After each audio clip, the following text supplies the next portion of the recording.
Aquí en Neo TV, a esta hora presentamos El Testimonial, comunicación profesional para el análisis y debate. Cordiales saludos amigos del Ecuador y del resto del mundo. Bienvenidos a El Testimonial. Nuestro invitado a esta hora es el señor Edgar Ponce Iturriaga, histórico dirigente sindical del sector eléctrico del Ecuador. Edgar, muy buenas. Muchas gracias por acompañarnos en esta nueva ocasión. Bienvenido a nuestro programa. A usted muchas gracias, licenciado, por esta invitación. Bueno, 3 reformas concretas se empiezan ya a conocer en el país sobre la nueva ley de oportunidades laborales. ¿De qué se ha enterado usted respecto del tema, Edgar?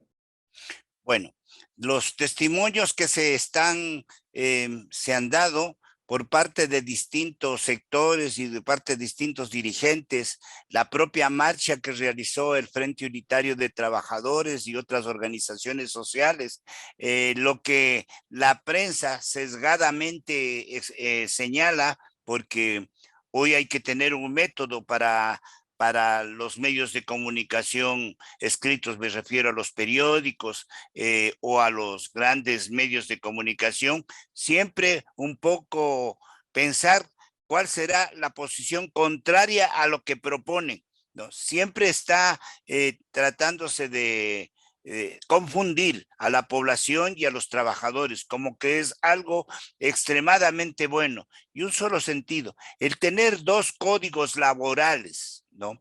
Mantener 2 códigos laborales, pues no tiene sentido. Un empresario, por ejemplo, que tenga 1000 trabajadores, ¿no? ¿Y qué ocurre? Que con esos 1000 trabajadores, él paga todo lo que en este momento pues determinan las leyes del Código del Trabajo o los contratos colectivos que se hayan establecido. Pero con esta ley de oportunidades le dan oportunidad al patrono de que pueda reclutar trabajadores, ¿no? Sin una serie de condicionamientos legales, atentando contra derechos fundamentales. Hoy se habla inclusive de qué derechos se habla, ¿no? De qué derechos adquiridos se habla. Y claro, se quiere pues deslegitimar las luchas de los trabajadores. Pues recordemos de que esto no es nada gratuito. Hubo un 15 de noviembre de 1922, en donde la clase obrera ecuatoriana dio una alta cuota de sangre por lograr elementales derechos que hoy aún subsisten. Pero con esta ley de oportunidades desaparece estabilidad, desaparecen indemnizaciones y prácticamente y jornadas de trabajo se hacen dentro de la semana, de lunes a domingo. No lo dicen pues y qué decir de los recargos.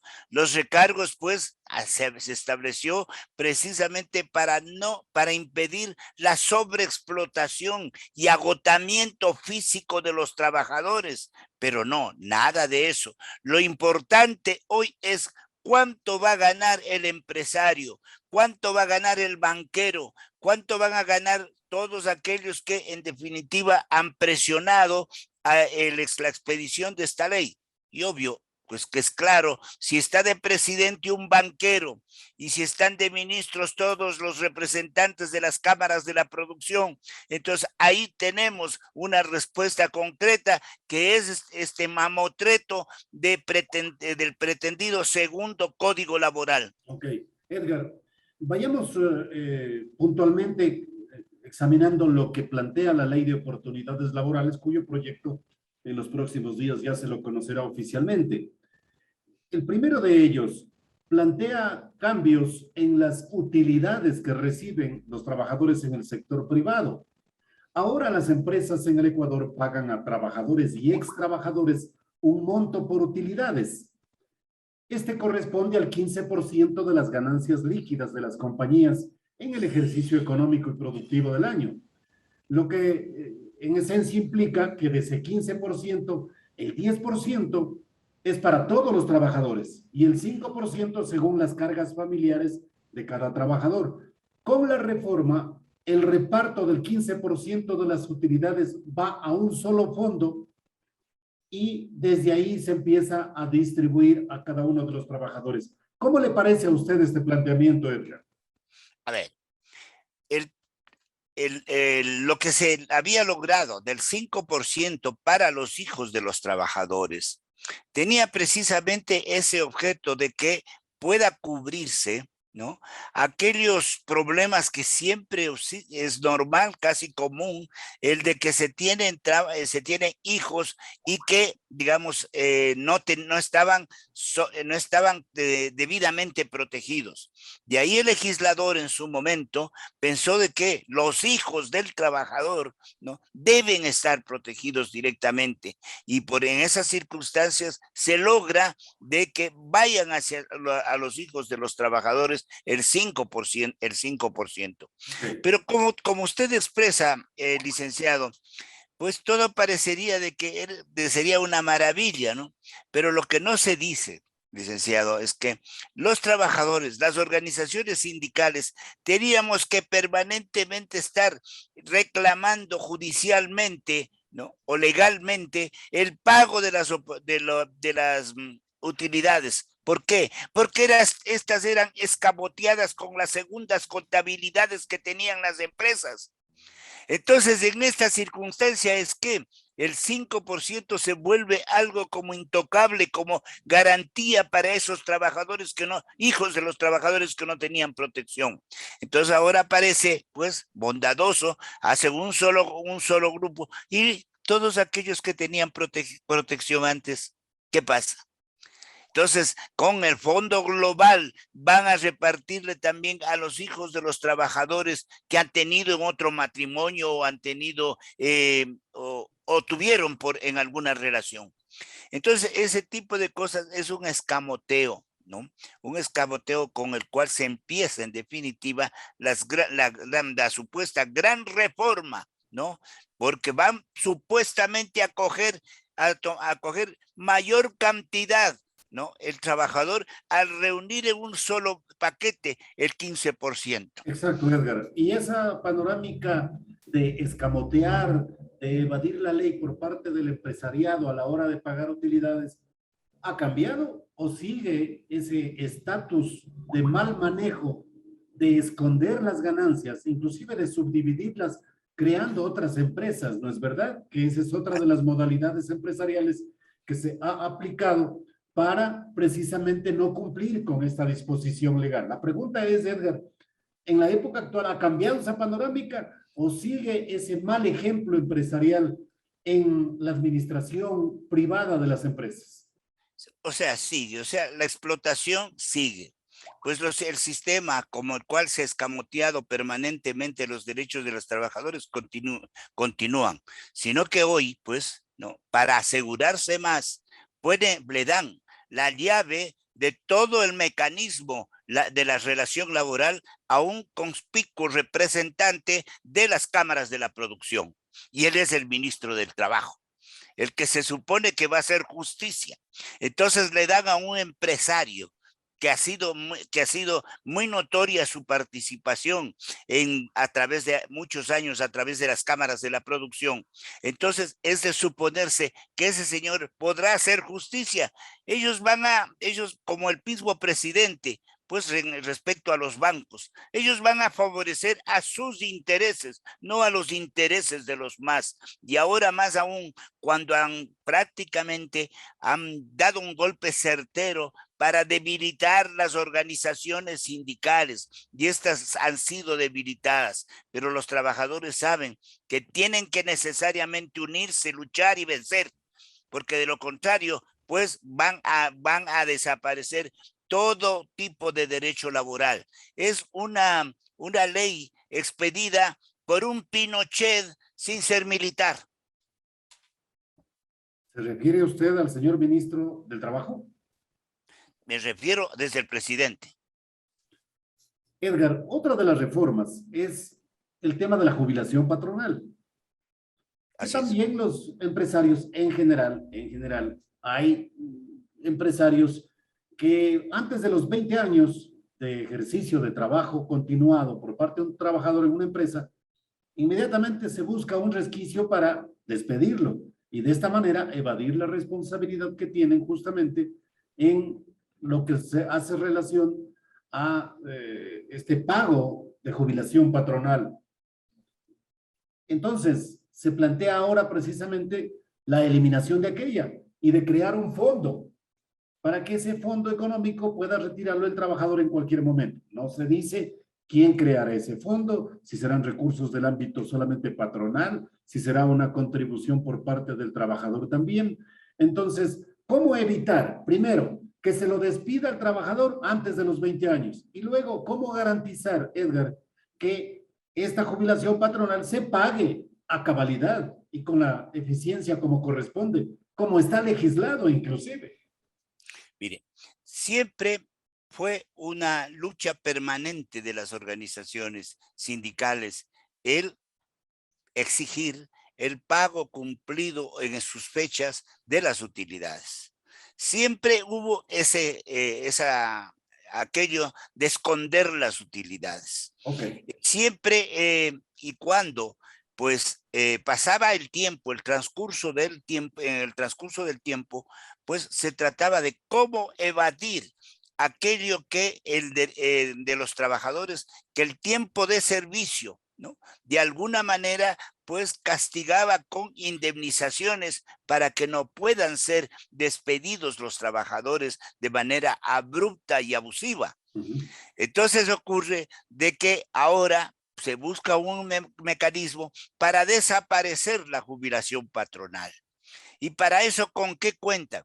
Primero cuentan con todos los días, con el que todos los días los editorialistas, los periodistas de los grandes medios de comunicación, ellos pues hablan la necesidad de abrir en definitiva los espacios, de abrir a la inversión extranjera, de que vengan los capitales extranjeros, pero para que puedan venir los capitales extranjeros es necesario pues quitar todos estos derechos que son una rémora para los empresarios y por supuesto pues para el trabajador no es una garantía.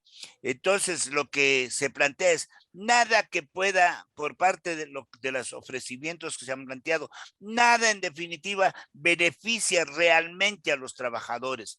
En el inmediatismo tal vez, ¿no? En el inmediatismo, porque dice, usted hasta aquí trabaja y le dan cualquier cantidad y fuera.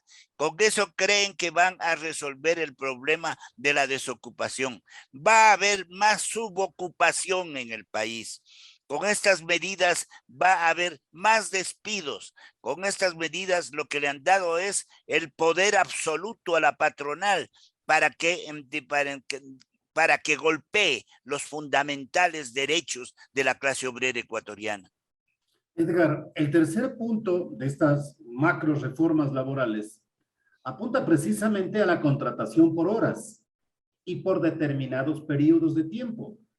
Y es bueno recordar que la actual legislación precisamente señala de que el salario por contratos eventuales tiene un incremento del 35% del valor por hora del salario básico del sector que corresponde al trabajador. En la reforma laboral, el gobierno plantea nuevas modalidades contractuales como el contrato por horas o contratos eventuales sin recargos.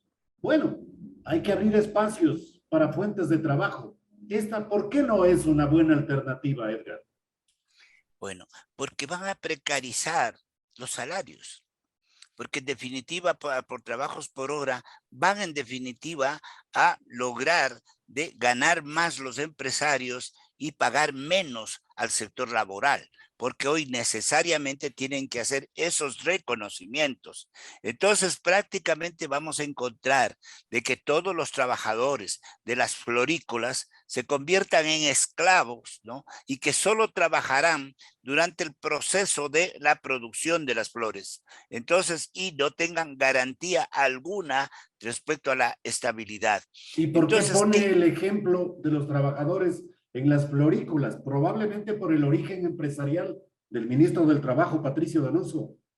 Bueno, pues hay que entender de que van a aprovecharse ¿no? Van a aprovecharse de su estancia en los diferentes espacios de la dirección del país. Entonces, para en definitiva llegar y canalizar el agua a su molino.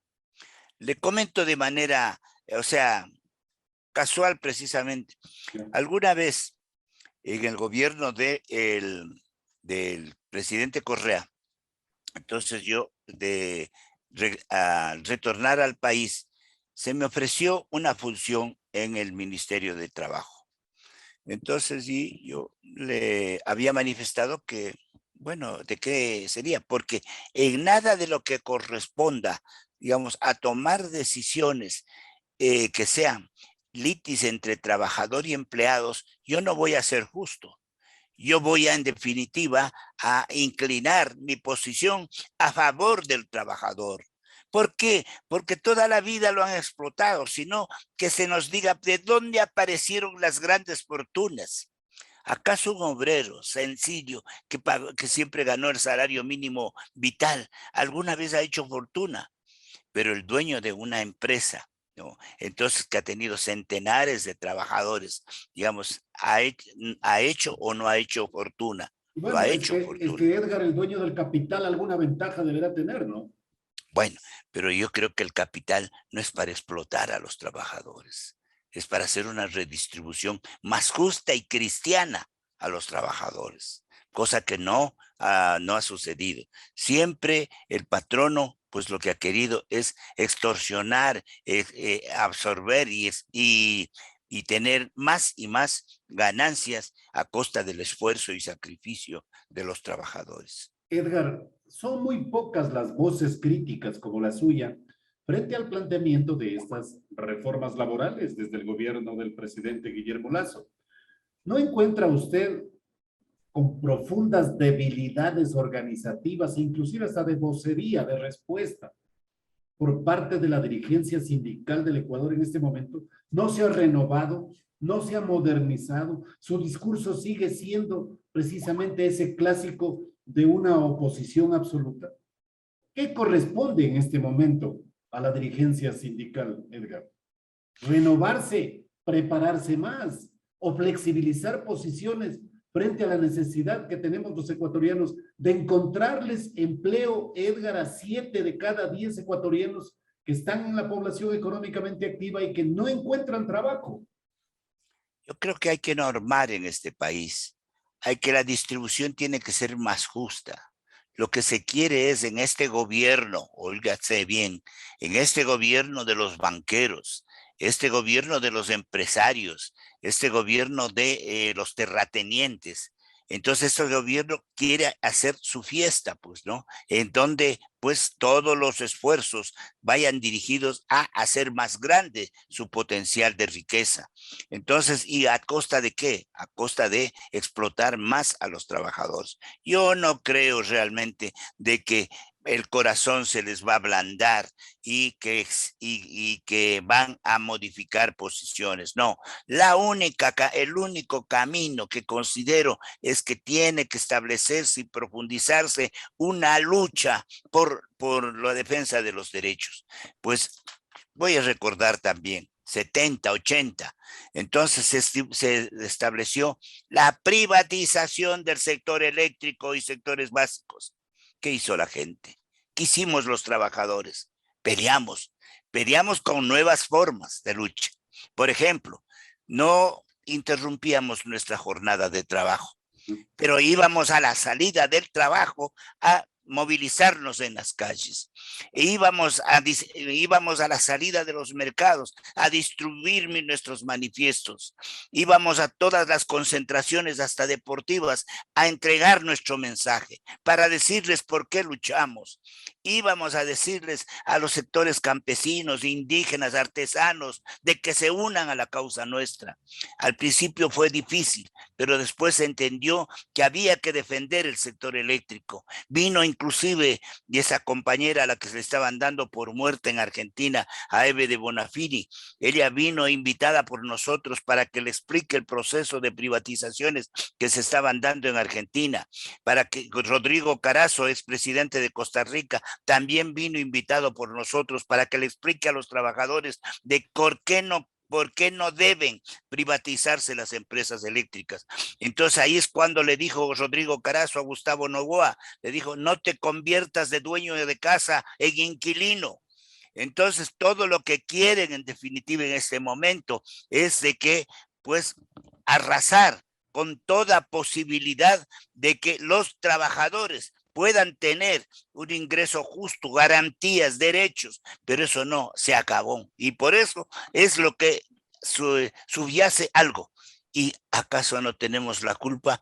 Claro que tenemos la culpa, pues, por haber permitido que llegue un gobierno que no representa los intereses de los trabajadores.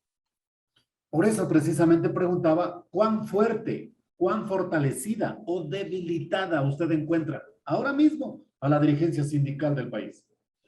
Bueno, yo creo que la dirigencia sindical no ha tenido en este momento toda la contundencia, ¿no? Toda la fuerza necesaria. Pues yo creo que hay que idear formas de protesta, de lucha. Y esto no quiero decir, porque se puede se plantear, digamos, interpretaciones, porque en esta lucha pues hay una gran gama de posibilidades, ¿no? Inclusive pues hay las fases insurreccionales, ¿no? Pero no es hacia ello que quiero conducir, digamos, mi punto de vista. Claro, Lo que quiero en escenario democrático hay que hacer la protesta, claro, naturalmente. lo que yo quiero en definitiva es que se piense, que se reflexione de que pues todos aquellos grandes empresarios que pueden y logran, por ejemplo, educar a sus hijos en las más grandes y caras universidades del exterior, ¿no? El trabajador no puede alcanzar sino un porcentaje mínimo a sus hijos lleguen a la universidad. Queremos una justicia para ellos, una vivienda justa para ellos, un salario digno para ellos, pero no solo beneficios para los empresarios que tienen una vocación de explotar y explotar. Bueno, pero en tales circunstancias, ¿qué capacidad de movilización tienen los trabajadores y los dirigentes sindicales en este momento, Edgar? ¿Por qué mantienen una posición un poco adormecida, un poco crítica? Si bien es cierto que han mantenido ya unas primeras reuniones con autoridades del gobierno. Cuando anunciaron las mesas de diálogo, ¿no? Yo fui muy escéptico, ¿no? Yo creí que esas mesas de diálogo, pues lo que van es para hacer un show, ¿no? Mediático, mediante el cual el gobierno, pues, el Ecuador se abre y en definitiva está planteándose dialogar y dialogar, pero la insensatez de los trabajadores no permite llegar a acuerdos, porque aquí es o te rindes, ¿no? Porque los medios de comunicación no expresan las opiniones de los trabajadores, por qué están luchando por sus salarios, porque en definitiva cada vez la situación se va convirtiendo en más difícil, porque de manera escondida, ¿no? Se contrata a trabajadores con menores salarios, porque las leyes, pues si va a reclamar, son juicios interminables, y al final en los juicios interminables aparece un sector de abogados, que también hay abogados corruptos, ¿no? Que se aprovechan de los trabajadores para en definitiva todo aquello que se reclamó vaya en beneficio del abogado y no vaya en beneficio de los trabajadores. Todo esto hay que valorar para hacer, digamos, posible para poder hacer lo que hicieron nuestros antepasados, para hacer lo que hicieron aquellos que lucharon en Astra, aquellos que lucharon en el 15 de noviembre, en tantas acciones importantes que ha tenido la clase obrera. Entonces, ese es el referente. El referente es volver, en definitiva, a organizar, ¿no? Organizar, establecer propuestas serias, ¿no? Que en definitiva garanticen el futuro de los trabajadores y de sus familias. Entonces, y frente a eso, y que además exigir los espacios públicos necesarios a través de radio, prensa y televisión, en donde los trabajadores expresen sus opiniones y digan el por qué están reclamando. Entonces, cuando abran así los espacios y no le den solo las cadenas nacionales al ministro del Trabajo o al presidente de la República. Bueno, pero lo cierto es que hay 7 ecuatorianos y ecuatorianas que no tienen empleo en este momento, 7 de cada 10. ¿Cómo les damos trabajo a ellos? ¿En qué tiene que ceder la dirigencia sindical? Porque tampoco puede cerrarse a la banda e impedir toda posibilidad de cambio. Yo no planteo como que no es toda la posibilidad de cambio. Yo creo que hay necesidad de producir cambios, pero no los cambios que se han producido en este país, pues, sino, ¿por qué no pedimos que revisemos las cuentas corrientes, las cuentas, los depósitos que tienen los empresarios en el exterior, las propiedades que tienen a través de terceros, cuartos, quintos, familiares en la consanguinidad de segunda, tercera consanguinidad, pues tienen a su nombre. Entonces, cuando se haga una justipreciación justa, entonces real, entonces ahí y se hable también de que hay necesidad de hacer una redistribución correcta. Vemos que gobiernos en América Latina, pues están en la línea de una participación importante de los trabajadores. Entonces, ahí tenemos el propio gobierno de Fernández en Argentina, que si bien, pues, no está dando toda la atención y toda su gobernabilidad en favor de los trabajadores, pues también beneficia a los trabajadores, lo mismo que hace López Obrador. Entonces, todos esos ejemplos deberían ser tomados, pero aquí no. Lo que se quiere y siempre se insiste es en cómo sobreexplotar más a los trabajadores. ¿Cómo darle entonces una primera oportunidad al que no tiene empleo en este momento? ¿Qué hacer? Bueno, entonces, de esto, por ejemplo, podríamos... ¿cuántas fábricas se han cerrado, no? Ya. Y hemos encontrado, por ejemplo, las fábricas que se han cerrado desde hace muchos años. Y cuando se han cerrado esas fábricas, pues siempre tenían un criterio de que se cerraban porque pues, están a pérdida y porque los trabajadores les han llevado a eso. Pero nos encontrábamos de que esos mismos empresarios, pues inmediatamente hacían otras fábricas, ¿no? U otros negocios, entonces para en definitiva de alguna manera asegurarse. Tiene que haber una solidaridad, tiene que haber una corresponsabilidad. Los seres humanos necesariamente tienen que plantearse que se establezcan con absoluta claridad cuáles son los beneficios que se van a dar a aquellos trabajadores y que no vaya a eso significar despidos a los trabajadores, por ejemplo.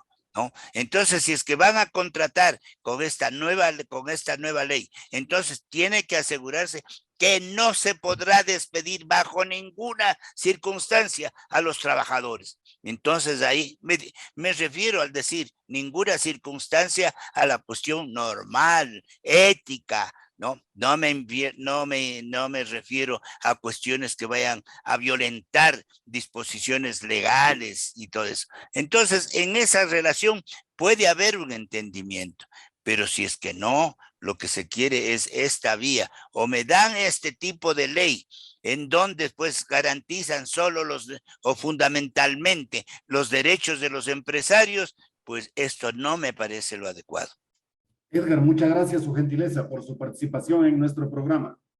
A usted, muy amable, licenciado. Edgar Ponce en El Testimonial. Muchas gracias. A usted. Hemos presentado El Testimonial, transparencia de la verdad. De lunes a viernes desde las 18:30.